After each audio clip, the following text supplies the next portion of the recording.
우리 이 시간 예배 자리에 오신 우리 모든 분들 주님의 이름으로 환영하고 축복합니다. 여러분, 우리가 예배 드릴 수 있다는 것은 특별한 은혜입니다.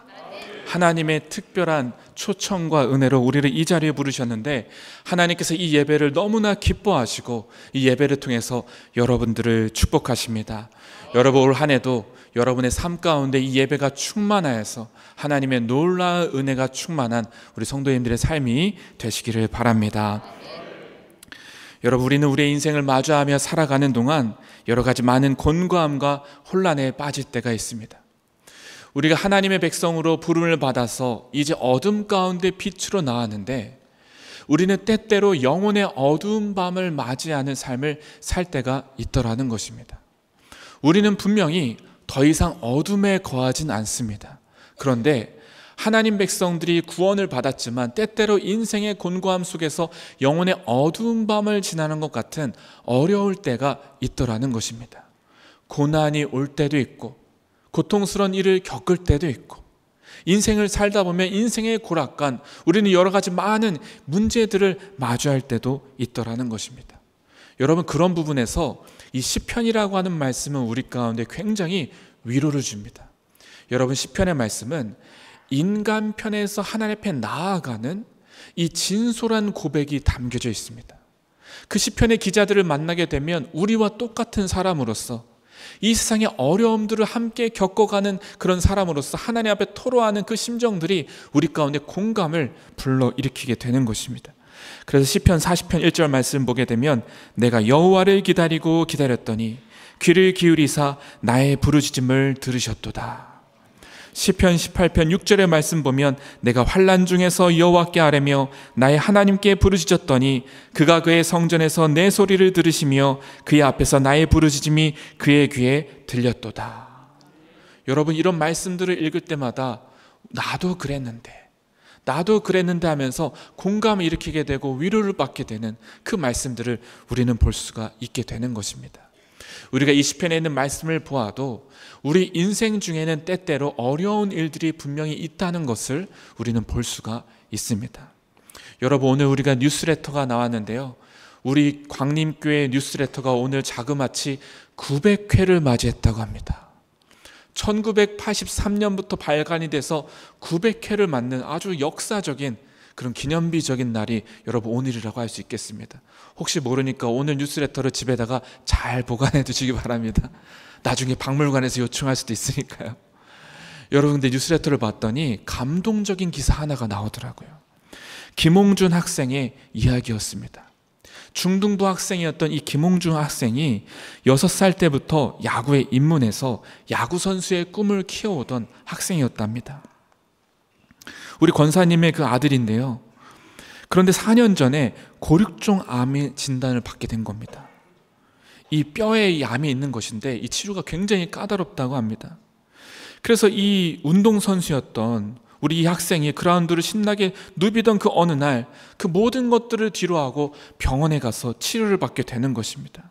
그렇게 여러 번 치료를 받던 중에 4번의 재발이 일어났다는 것입니다. 그렇게 투병하던 끝에 결국에 다리를 절단하는 일이 있게 되고 말았습니다. 여러분, 그 어린 아이가 이런 큰 일을 겪었으니 얼마나 절망적이고 얼마나 낙심이 되었을까요? 그런데 그 가운데 하나님께서 이 학생에게 은혜를 주신 것입니다. 그렇게 힘든 그 순간에 그 마음속에 그 말씀이 떠오르는데, 현재의 고난은 장차 우리에게 나타날 영광과 비교할 수 없도다. 이 로마서의 그 말씀을 계속 되뇌이면서 그 어려운 치료 과정을 버텼다는 것입니다. 여러분, 정말 특별한 은혜죠. 그러면서 우연한 기회에 목함줄의 영웅으로 불리는 하재헌 중사를 알게 되었고, 그분의 그 영감을 받게 되면서 그분의 소개로 평창 패럴 올림픽의 그 동메달의 신화의 주역이었던 한민수 감독님을 만나면서 야구공 대신에 하키스틱을 잡게 되었답니다. 그래서 이제 그 하키스틱을 잡고 뛰는 그 파라 아이스하키 선수로 나가게 되는 것입니다. 그래서 지금 열심히 운동을 하고 있는데 꿈이 태극마크를 달고 여기 경기에 나가서 그렇게 메달을 따는 것이 꿈이라고 합니다. 여러분, 그가 인사하는 그 마지막 그 말이 너무나 인상적이었습니다. 이 고난의 과정이 영광을 위한 마중물이 될 수 있도록 기도하고 하나님이 저를 도구로 쓰실 앞날을 위해 노력하겠습니다. 여러분, 정말 너무나 귀한 것 같습니다. 하나님 백성에게 때로는 이 어두운 날이 찾아왔으나 그러나 하나님의 은혜가 그를 일으키셔서 이렇게 새롭게 나아가게 하시니 이것이 기적이 아니겠습니까? 여러분의 인생은 결코 녹록지 않다는 걸 사실 우리도 알고 있습니다. 그래서 조지 허버트라고 하는 사람은 이런 시를 썼습니다. 쓰고도 달도다 라고 하는 시입니다.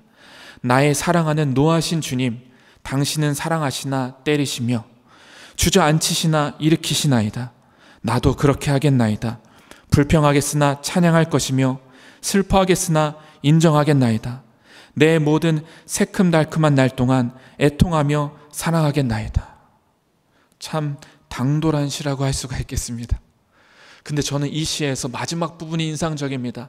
나의 모든 새큼달큼한 날 동안. 정말 우리 인생이 그렇더라고요. 항상 좋은 일만 있으면 좋겠지만 때로는 어려운 일들을 마주할 때가 있더라는 것입니다. 여러분, 그럴 때 우리는 어떻게 하나님 앞에 나아가야 될까요? 우리는 어떻게 그 자세를 취해야 되는 것일까요? 우리 오늘 말씀을 통해서 그 은혜를 같이 함께 나누길 원합니다. 첫 번째는 간절함으로 다시 나아가야 합니다. 간절함으로 다시 나아가야 합니다. 여러분이 하나님 앞에서 이 간절함을 회복할 수 있어야 됩니다. 우리나라는 독특한 역사를 지니고 있습니다. 우리나라의 정말 오랫동안의 이 한반도의 역사 가운데 전쟁이 없었던 날이 없다는 것을 아십니까? 항상 외적의 침략이나 무슨 일을 통해서 이 나라가 항상 어려움을 겪었던 그 역사를 바로 이 나라가 갖고 있습니다. 그리고 1950년에 한국전쟁이 일어나게 되면서 해방 이후에 이 나라가 좀 괜찮아지는 것 같은 줄 알았으나 그 한국전쟁이 일어나면서 전 세계에서 가장 어렵고 힘들고 정말 그런 처참한 황폐한 땅이 돼버리고 말았습니다. 그러면서 이 나라가 너무나 가난하고 배고팠던 보릿고개 시절을 겪어왔습니다. 아마 여기 계신 분들 대부분들이 이 보릿고개 시절을 경험하셨을 것입니다. 그때 이 나라가 얼마나 힘들었습니까? 그런데 여러분, 그때 그 간절함을 가지고 이 나라가 매달렸더라고요. 새마을 운동하면서 새벽부터 일어나서 열심히 일을 하였고 그 간절함을 가지고 교회에 나와서 기도하며 하나님께 부르짖으며 매달렸습니다. 정말 감사한 것은 그 하나님께서 이 땅에 은혜를 주셔서 이 나라가 잘 살게 되었는데 지금 우리나라의 위상이 전 세계적으로 선진국들과 그런 강대국들과 함께 어깨를 견주면서 나아가는 나라가 되었습니다. 여러분, 지금 우리는 더 이상 배고프다고 얘기하지 않는 그런 상황을 우리가 지금 지내고 있습니다. 우리가 지금과 같이 이렇게 잘 살게 된 것이 이 한반도의 역사 가운데 거의 드문 일이었습니다.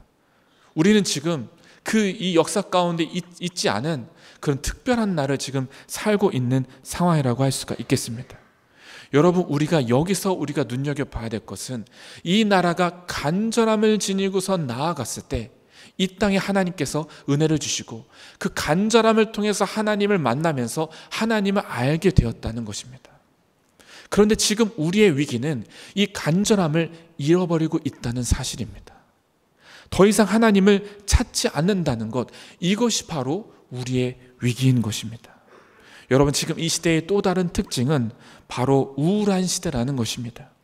행복도와 만족도가 너무나 낮습니다. 이렇게 잘 살게 되었는데 많은 사람들이 불행하다고 이야기하고 있습니다. 이것도 너무나 신기한 일입니다. 그러면서 지금 이 약국에서는 항우울제 약의 소비가 굉장히 많아진 것이 오늘 우리의 현실인 것입니다. 여러분, 이와 같은 때 우리가 어떻게 이것을 이기며 나아갈 수 있을까요? 하나님을 향한 간절함을 다시 회복하는 것입니다. 이것이 바로 우리의 해답이고 대안이라고 하는 사실입니다. 우리가 시편의 말씀을 보게 되면 시편 42편 1절과 2절의 말씀에 하나님이여 사슴이 시냇물을 찾기에 갈급함 같이 내 영혼이 주를 찾기에 갈급하나이다.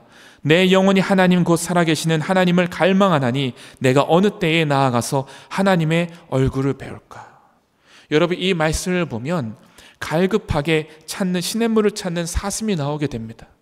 그런데 이 말씀을 원어적인 것으로 다시 풀게 되면 이렇게 번역이 된다고 합니다.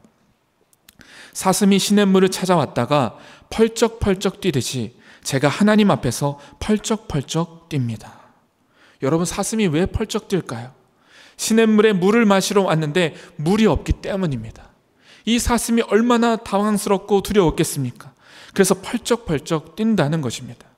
그러면서 시편 기자가 하나님을 찾고 찾았는데 하나님을 만날 수 없는 심정이 그와 같다고 하는 것입니다.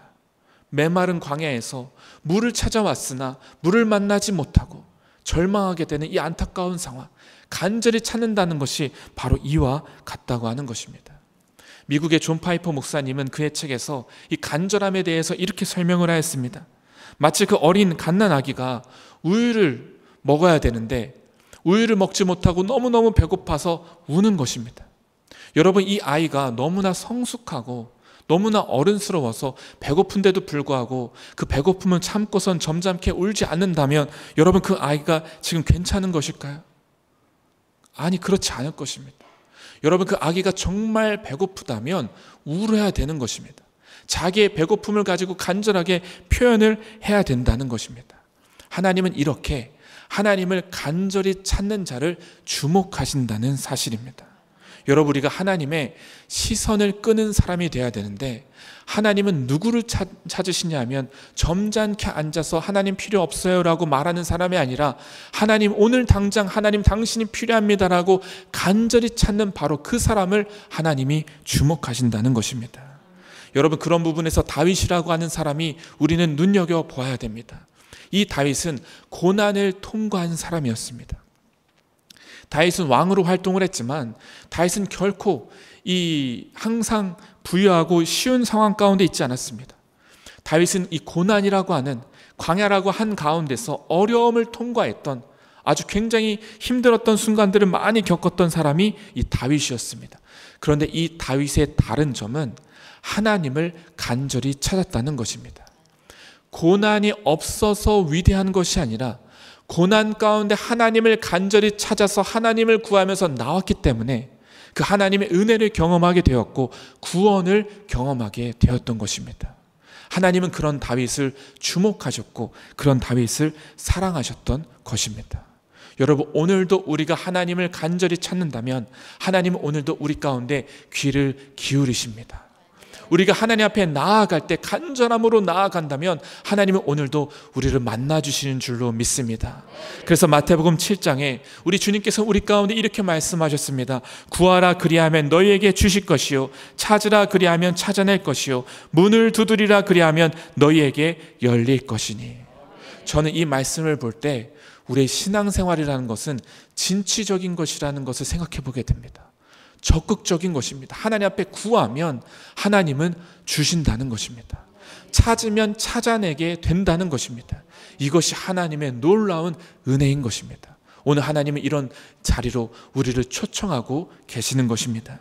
이스라엘 백성들이 방황했을 때 예레미야 선지자를 통해서 하나님이 이렇게 말씀하셨습니다. 너희가 온 마음으로 나를 구하면 나를 찾을 것이요 나를 만나리라. 여러분, 이 말씀을 믿고 간절히 하나님을 찾는 자리로 나아가게 되시기를 주님의 이름으로 축원합니다. 두 번째는 믿음으로 다시 나아가야 합니다. 믿음으로 다시 나아가야 합니다. 우리 안 쓰시는 분들을 위해서 우리 옆에 분들한테 인사하시면서 알려주시기 바랍니다. 믿음으로 다시 나아갑시다. 인사하시겠습니다. 여러분, 오늘 본문을 보시게 되면 이 히브리서의 말씀을 보게 되면 떠오르는 게 있습니다. 바로 성막입니다. 구약에 나오는 이 성막에 있는 모습, 여러분, 성막은 하나님을 예배하는 장소고 하나님을 만나는 장소입니다. 이 성막은 하나님의 임재가 가득한 장소입니다. 여러분, 얼마나 설렐까요?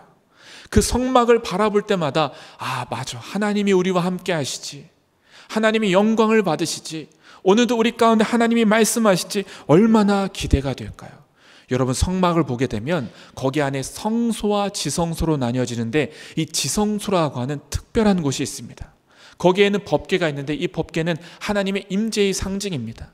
이 지성소에 하나님의 영광이 가득해서 이곳에 하나님이 임재하신다는 것입니다.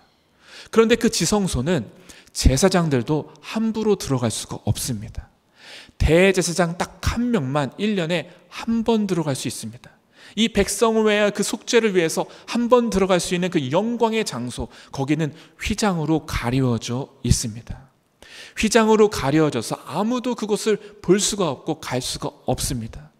그런데 여러분, 이것은 우리 가운데 주시는 중요한 메시지가 있습니다. 그것은 우리는 하나님과의 관계 속에서 단절되어져 있다는 것입니다. 하나님과 우리 사이가 화목하지 않다는 것입니다. 하나님의 영광 앞에 나아갈 수 있는 존재가 아무도 없다는 것입니다. 죄인인 인간은 하나님 앞에 설 수 없는 존재입니다. 그 하나님의 은혜의 자리, 축복의 자리에 우리는 나아갈 수 없는 존재라는 것을 거기서 보여주고 있는 것입니다. 여러분, 이와 같은 단절은 우리 가운데 여러 가지 많은 슬픈 일들을 일어나게 합니다. 하나님의 은혜를 받지도 못하게 하고 하나님의 사랑과 축복을 받고 확신하지도 못하게 만듭니다. 여러분, 하나님 앞에서 이 죄라고 하는 것이 이렇게 무섭고 두려운 일인 것입니다. 이 죄라고 하는 것이 좋은 것 같지만 사실은 우리를 괴롭히고 우리를 망하게 만들고 하나님의 은혜와 사랑과 축복을 누리지 못하도록 우리를 방해하며 멸망 가운데로 인도한다는 것입니다. 무엇보다도 하나님과 우리 사이에 단절되어서 하나님과 화목된 관계를 누리지 못하도록 하는 그 죄의 역사가 우리 가운데 있더라는 것입니다. 그래서 이것은 하나님의 은혜의 보좌 앞으로 우리가 나아가는 것을 막고 있는 것입니다. 그런데 우리 주님께서는 이 땅 가운데 찾아오셔서 십자가에서 죽으셔서 이 휘장의 장막으로 가려져는 이것이 찢어지게 하시고 열려지게 하셨다는 것입니다. 하나님의 아들이신 예수님께서 우리를 위하여 죽으셨을 때 그 모든 죄와 저주와 사망의 역사가 끊어지게 하시고 무너지게 하시고 해결되게 하셨다는 것입니다. 여러분, 예수님 때문에 휘장의 장막으로 가려졌던 그것이 열려지게 되었습니다. 문이 열려지게 되었습니다. 길이 내어지게 되었습니다. 다리가 놓아지게 되어서 하나님과 우리 사이의 관계가 화목된 관계로 들어갈 수 있게 되었다는 것입니다. 여러분, 하나님과 화목한 관계가 되었다는 것이 얼마나 엄청난 일인지 아십니까? 이것은 있을 수 없는 엄청난 기적적인 일이라고 할 수가 있겠습니다. 하나님을 볼 수 없는 자가 이제는 하나님을 보게 됩니다. 하나님을 만날 수 없는 자가 영광의 자리에 나아가서 하나님을 만나게 되고 심지어는 그분이 우리 가운데 거하신다고도 말씀하고 계십니다. 이 하나님과의 관계가 회복되어서 우리 가운데는 하나님의 사랑과 은혜와 축복이 누려지는 삶이 열려지게 된 것입니다. 영적 전쟁이라고 하는 책을 쓴 딘 셔만이라고 하는 사람이 있습니다. 이 사람이 세미나를 하는데 이 교회에 대해서 이렇게 설명하는 인상적인 내용을 본 적이 있습니다. 교회라고 하는 곳은 어떤 곳이냐면 하나님과 사람 사이의 관계가 문제가 생긴 자들이 하나님과 사람 사이의 관계가 회복되어지는 것이 바로 교회이다. 또한 사람과 사람 사이의 관계가 회복되어지는 곳, 바로 이것이 교회이다. 그래서 교회라고 하는 곳은 관계를 회복시키는 곳이다 라고 이야기를 하는 것입니다. 여러분, 교회에 와서 이 자리에 여러분 예배드리시는 우리 모든 성도님들, 여러분 이 자리에 오셔서 하나님과 화목된 관계로 들어가셨습니까?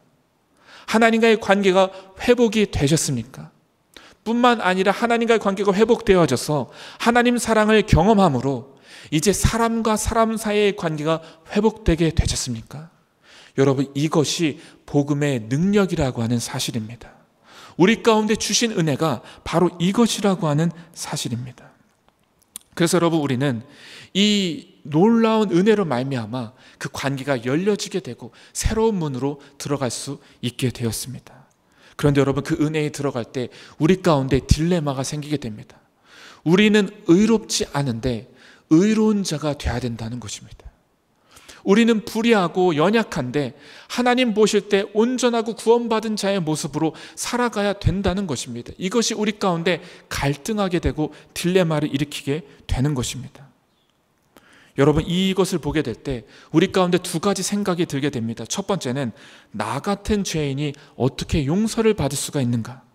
나 같은 죄인은, 이렇게 죄를 많이 지은 죄인은 더 이상 누구도 용서할 수 없어. 어차피 이렇게 망한 인생 그냥 아무렇게나 살다 그냥 내 마음대로 살다가 인생을 끝내야지 하고선 인생을 포기해버리는 사람이 있습니다. 또 한 부류의 생각은 이것입니다. 나는 정말 의롭지 못하지만 의로운 삶을 살아야 되는데 그렇지 못하지만 이제부터 열심히 노력해야겠다. 이제부터 열심히 선을 행해서 의로운 일을 행해서 하나님께 의롭다라고 하는 인정을 받아야 되겠다. 교회에서 열심히 봉사도 하고 많은 사람들을 도와주기도 하고 하나님 보시기에 합당한 삶을 살기 위해서 열심히 애쓰며 노력해서 이제 의롭지 못하지만 의롭다라고 하는 인정을 좀 받아야 되겠다는 생각을 갖게 되면서 율법주의적인 삶으로 치우치게 된다는 것입니다. 여러분, 이 두 가지는 모두 다 잘못된 것입니다. 여러분, 우리는 의롭지 못하지만 의로울 수 있는 유일한 비결은 하나님 앞에서 열심히 무언가를 하는 것이 아니라 믿음으로 십자가의 은혜 앞으로 나아가는 것입니다. 오직 믿음만이 우리가 의로울 수 있는 유일한 길이라고 하는 사실입니다. 여러분, 우리는 의로운 자가 아니지만 어떻게 의가 임하는 줄 아십니까? 그 의는 외부로부터 임하는 것입니다. 내가 의를 만들어내는 것이 아니라 십자가의 은혜를 내가 믿었을 때 그 주님의 의가 나에게 임하게 되는 것입니다. 예수님의 의가 나에게 임해서 나도 의로운 자가 되어서 의롭다라고 인정을 받게 되는 것, 여러분, 이것을 칭의라고 하는 사실입니다. 여러분, 우리 자신을 보면 어제도 절망했고 오늘도 절망하고 앞으로 절망할 수밖에 없습니다. 그런데 여러분, 십자가 앞에 나아가서 주님의 의를 바라보면, 그 은혜를 바라보면 나도 그 은혜로 살 수 있구나라는 소망이 생기게 되는 것입니다. 그리고 그 은혜가 임하게 되면 비록 불의한 자이나 의로운 자라고 하는 인정을 받게 되는 역사가 일어나게 되는 것입니다. 여러분, 재판이 벌어졌습니다. 그 재판장에서 모든 배심원들은 다 나를 향해서 유죄라고 그렇게 외칩니다. 그 사망의 법에서 벗어날 길이 없습니다. 사형이 예정되어져 있습니다. 그런데 여러분, 이 재판을 뒤집는 한 사람이 나타났습니다. 그는 이 모든 죄를 다 뒤집어쓰고 벌을 당하게 되었습니다. 그리고 그로 인하여 나는 죄가 없다고 풀려나게 되었습니다. 죄가 없다라는 인정을 받게 되었습니다. 죄인임에도 불구하고 말입니다. 여러분, 이런 일이 우리 가운데 일어났다는 것입니다. 여러분, 우리 자신을 바라보면 여전히 연약합니다. 여전히 부족합니다. 여러분, 은혜의 보좌 앞에 나아갈 수 있는 자격이 우리에게는 없습니다. 은혜 앞에 설 수 있는 어떤 근거도 우리에게는 없습니다. 그런데 오직 예수님께서 우리를 위해 십자가에서 죽으신 이것이 우리에게 은혜의 보좌 앞으로 나아갈 수 있는 근거를 주시는 것입니다. 우리가 그것을 믿을 때 은혜의 보좌 앞에 나아갈 수가 있는 것입니다. 그런데 여러분, 이것을 방해하는 세력이 있습니다. 우리가 지금 교회학교에서 성경학교를 진행 중에 있습니다. 이번에 성경학교 주제가 하나님의 전신갑주입니다. 이 전신갑주라는 말이 참 어렵습니다. 그런데 우리가 살고 있는 이 세상이 영적인 세력이 있어서 우리가 혈과 육의 싸움이 아니라 그 영적인 세력들이 하나님의 백성들을 괴롭혀서 낙심하게 하고 멸망하게 하고 오늘날 우리가 살아가고 있는 이 세상이 전쟁터와 같다는 그 상황 속에서 우리가 영적으로 무장이 되어야 된다는 그 말씀을 에베소서에서 전해주고 있습니다. 여러분, 우리는 오늘 이 영적 전쟁의 상황 속에서 살아가고 있습니다. 그래서 우리는 무장이 되어져 있어야 되는데, 여러분, 거기서 중요한 하나의 그 무장하는 무기 중에 하나가 믿음의 방패라는 것입니다.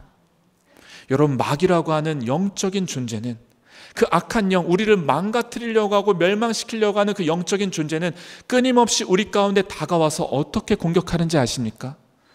너는 할 수 없어. 너는 죄인이야. 이전에 너는 이렇게 죄를 지었잖아. 너 같은 불의한 사람이 어떻게 하나님의 일을 할 수가 있겠어? 너 같은 불의한 사람이 어떻게 그런 일들을 감당할 수 있겠어? 너는 여전히 너는 문제가 많은 사람이야. 넌 할 수 없어라고 옆에서 끊임없이 참수하면서 공격하는 것이 마귀의 역사인 것입니다. 그것을 마귀의 불화살이라고 표현을 했습니다. 여러분, 마귀는 끊임없이 우리를 향해서 이 불화살을 쏩니다. 계속 무너지게 하고 낙심하게 하고, 그렇게 우리는 실패와 좌절과 절망 속으로 계속 나아가게 합니다. 여러분, 그럴 때 이 마귀의 공격을 맞설 수 있는 우리의 무기, 바로 믿음의 방패라고 하는 것입니다. 마귀가 우리 곁에서 참수할 때, 너는 할 수 없어라고 참수할 때 믿음의 방패를 딱 내세워서, 그래 나는 할 수 없지만 우리 주님은 하실 수 있어. 예수님의 은혜는 나를 덮고도 넘치고 남아. 그 은혜로 말미암아 내가 구원받은 것이고, 그 은혜로 말미암아 내가 여기 있는 것이야. 그래서 나는 하나님의 자녀야, 나는 하나님 백성으로서 그 하나님의 일을 할 수가 있는 것이야 라고 맞서 싸울 수가 있다는 것입니다. 여러분, 이 믿음의 방패로 무장할 수 있게 되시기를 바랍니다. 이 믿음의 방패를 활용하셔서 나아가셔야지 이 어두운 밤을 걸어가고 있는 이 험난한 세상 속에서 우리가 승리할 수가 있다는 것입니다. 믿음으로 은혜의 보좌 앞으로 나아갈 수 있게 되시길 주님의 이름으로 축원합니다. 끝으로 세 번째는 담대히 다시 나아가야 합니다. 담대히 다시 나아가야 합니다. 우리 그리스도인들에게 때때로 찾아오는 인생의 영혼의 어두운 밤, 우리가 가만히 성경을 돌아보게 되면 성경의 많은 인물들도 이와 같은 어두운 밤을 통과하게 되었습니다. 방주를 지으며 이웃에게 조롱받았던 노아, 14년 동안 하나님의 침묵을 견뎌내었던 아브라함, 파란만장한 생애의 요셉, 왕자의 자리에서 이름 없는 목자의 인생으로 떨어졌던 모세, 사울의 창에 목숨을 잃을 뻔했던 다윗 등등 수많은 하나님의 백성들, 하나님의 사람들은 이 어두움에, 영혼의 어두운 밤을 지나는 일들을 겪었다는 것입니다. 그 여러분 출발점은 절망이었고 낙심이었습니다. 그 앞에서 해결책을 내 자신을 바라보면서 찾으려고 하면 계속 낙심할 수밖에 없더라는 것입니다. 여러분, 우리가 이와 같은 상황에 빠진다면 우리가 기억해야 될 것이 있습니다. 그것은 나 자신을 묵상하는 것이 아니라 예수님의 위대하심을 묵상하는 것입니다. 그 예수님께 우리의 인생을 던지는 것입니다. 그 은혜 앞에 우리가 나아가는 것입니다. 내 영혼을 향하여 선포하는 것입니다. 내 마음은 내키지 않지만, 내 마음은 전혀 감사할 마음이 생기지 않지만, 이렇게 예배의 자리에 나아가고 싶은 마음조차도 생기지 않지만, 기도할 힘조차 없지만 그 영혼을 향하여 복음을 선포하는 것입니다. 이것이 우리가 해야 될 일이라고 하는 사실입니다. 존 파이퍼 목사님은 그의 책에서 이렇게 고백합니다. 당신만이 나의 유일한 희망입니다. 내 안에는 의로움이 없습니다. 나는 죄와 죄책감에 짓눌려 있으며 하나님의 진노 아래 있습니다. 내 양심은 나를 고발하며 비참하게 만듭니다. 나는 멸망으로 떨어지고 있습니다. 어둠이 나를 온통 에워싸고 있습니다. 당신을 신뢰하오니 나를 불쌍히 여겨 주시옵소서. 여러분, 우리가 하나님 앞에 나아갈 수 있는 자세가 이와 같은 자세라고 하는 것입니다. 겸손히 주님의 은혜를 구하는 것입니다. 그 은혜를 구하며 기다리는 것입니다. 나를 바라보며 문제를 해결하려는 것이 아니라, 나의 문제에 많은 이 자신을 묵상하는 것이 아니라 주님의 의로움과 주님의 은혜를 바라보며 오늘도 기다리는 겸손한 그 마음, 우리가 그렇게 나아가게 될 때, 그분의 위대하심에 집중하며 나아가게 될 때 그 상황 가운데서 나올 수 있게 될 것입니다. 조지 맥도날드라고 하는 사람은 느낌의 마음을 쓰지 말라고 말합니다. 잘못된 느낌이 당신을 지배하지 못하게 하라고 말하고 있습니다. 여러분, 우리는 느낌만으로 우리 자신을 판단하고 느낌만으로 우리 자신의 이것을 해결하려고 하는데, 그러지 말고 우리를 위해 행하신 놀라우신 은혜의 그 주님 앞에 나아가서 그 은혜의 보좌 앞으로 담대히 나아갈 수 있게 되시기를 바랍니다. 그래서 시편 40편 1절과 2절 말씀에 다윗이 이렇게 고백했습니다. 내가 여호와를 기다렸더니 귀를 기울이사 나의 부르짖음을 들으셨도다. 나를 기가 막힐 웅덩이와 수렁에서 끌어올리시고 내 발을 반석 위에 두사 내 걸음을 견고하게 하셨도다. 여러분, 때때로 웅덩이에 빠지는 것 같은 일들이 있다 할지라도 여러분, 거기서 멈춰 있지 마시고 담대히 주님 앞에 나오게 되시기를 바랍니다. 담대히 은혜의 보좌 앞으로 나아가게 되시기를 바랍니다. 그러면 우리를 향하여 손을 내밀고 계시는 그 주님께서 우리의 손을 붙잡아 주셔서 일으켜 주실 것입니다. 여러분, 우리는 그 앞에서 하나님, 저는 그 손을 잡을 자격이 없습니다.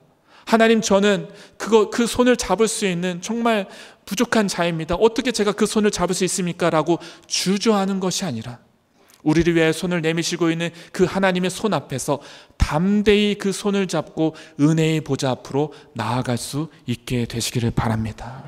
여러분, 오늘 청지기 주일입니다. 하나님께서 귀한 일꾼들을 우리 가운데 세워주셨습니다. 그런데 여러분, 하나님은 그분들만 세우신 것이 아니라 오늘 우리 모두를 부르시고 계십니다. 그 하나님의 나라를 위하여 우리 모두 부름받은 자인 것입니다. 이 부르심을 입은 자들이 나아갈 곳은 은혜의 자리로 더욱 나아가야 되는 줄로 믿습니다. 은혜 받는 자리로 나아가서 더욱더 그 은혜 가운데 우리가 거하게 될 때 하나님 나라에 쓰임받는 하나님의 부르심받은 자들이 될 줄로 믿습니다. 여러분, 은혜의 보좌 앞에 날마다 다시 한 번 더 더욱 나아가심으로 승리하며 나아가는 우리 모든 성도님들 되시기를 주님의 이름으로 축원합니다.